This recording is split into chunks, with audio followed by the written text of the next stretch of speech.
Cenevre'den tüm saat severleri bir kez daha selamlıyoruz. SIHH fuarındayız. Saat yeniliklerini görüyoruz. 2019'un nasıl olacağına dair bir fikir edinmeye çalışıyoruz. Burak'la beraberiz. Kısa bir yorum yapmak için, 1,5 günü değerlendirmek için bir araya geldik. Önce soralım, fuar nasıl başladı, nasıl gidiyor? Geçtiğimiz senelere, son 1-2 seneye kıyasla fuarın durumunu nasıl görüyorsun? Şöyle söyleyeyim, fuarlar konusunda hem medyadan okuduk hem biz kendimiz de yazdık, yorum yaptık. Fuar konseptinin kötüye gittiğini, evet. Günümüzde saat markalarının artık çok da işine yaramadığından bahsettik. Açıkçası biraz karamsar geldik buraya. Geçen seneki fuar yorumlarımızda da bu karamsarlığımızı zaten vurgulamıştık. Ama kendi adıma konuşmak gerekirse ben gerçekten son derece enerjik, son derece dinamik bir SIHH 2019 gördüm. Fuar konseptinin kötüye değil aslında iyiye gittiğini düşünüyorum. Firmalar gerçekten çok iyi hazırlanarak gelmişler fuara. Derslerini almışlar diyorsun. Derslerini almışlar. Kesinlikle gerçekten çok mükemmel modeller gördük. Mükemmel saatler gördük. Ciddi koleksiyonerlerle yine tanıştık. Bir araya geldik. Konuştuk, tartışma fırsatı bulduk.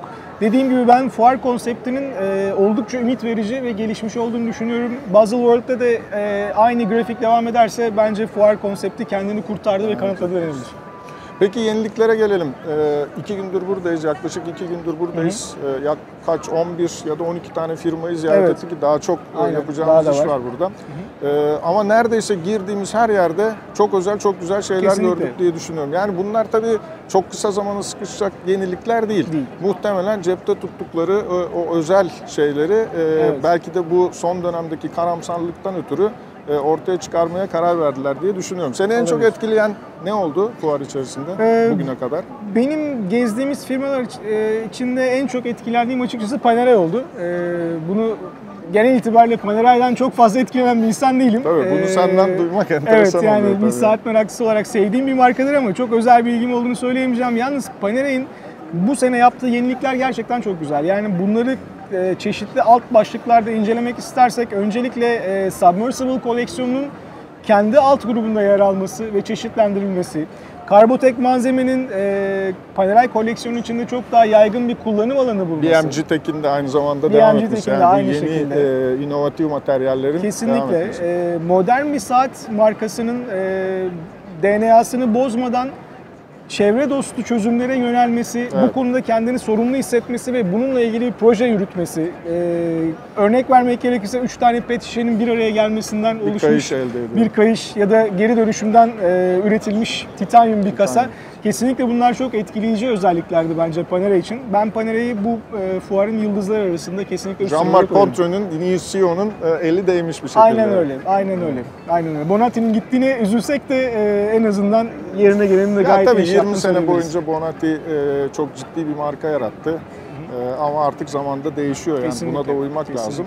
Richemont grubu içerisinde bu tarz değişiklikleri zaman içerisinde tabii görüyoruz. Aynen öyle. Sende durum nasıl? Sen de bayağı toplantı yaptığın firmalarla görüştük beraber. Neler düşünüyorsun?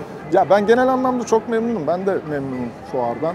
Güzel şeyler gördük ama tabii şeyden bahsetmek istiyorum. Audemars Piguet'den bahsetmek istiyorum.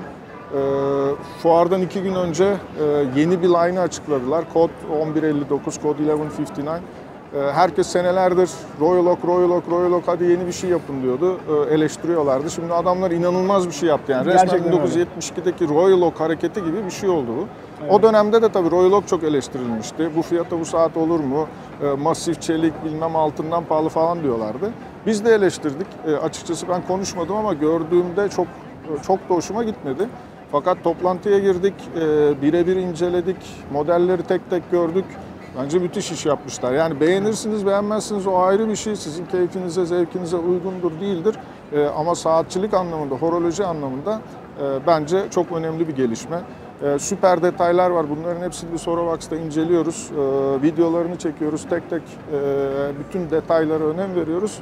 Bence Audemars Piguet yine bu senenin en başarılı markalarından biri oldu.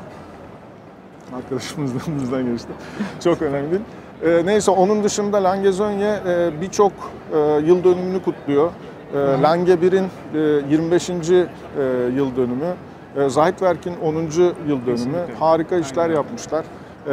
Bu Richard Lange'nin Jumping Seconds'ını ilk kez normal koleksiyona koymuşlar, limitli yapmamışlar. Zaten yani çok özel bir marka, çok güzel şeyler var. Bir de Jaeger LeCoultre beni çok etkiledi. Özellikle o Master serisine ekledikleri 3 yeni limitli edisyon çok hoş olmuş. O saatler her markada görebileceğimiz bir dizilim ama çok ciddi bir özellik katmışlar ona. Onun dışında ne var bilmiyorum. Ben Bovet'i göremedim. Siz bugün gördünüz. O da çok yenilikçi bir marka. Orada neler var? Bovet şöyle söyleyeyim yani özellikle sanat kısmı üzerine yoğunlaşmış bir marka. Her zaman da böyleydi.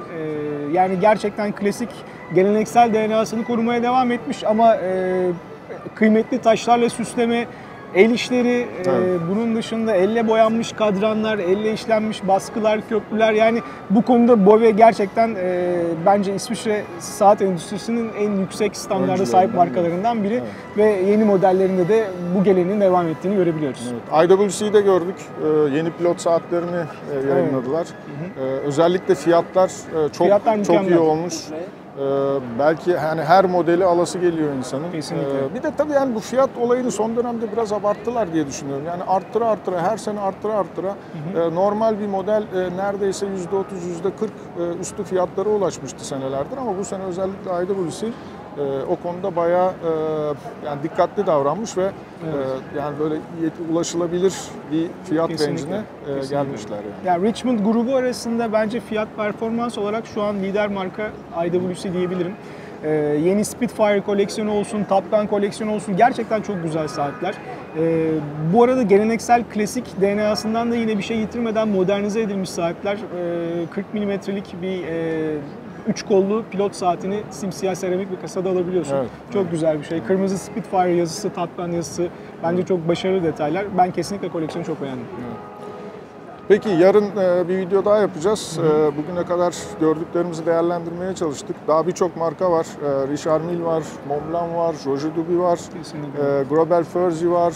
Belki bağımsızlara da uğrayabileceğiz. Bizi izlemeye devam ederseniz tüm yenilikleri forabox.com üzerinden takip edebilirsiniz. Şimdilik hoşça kalın. Görüşmek üzere.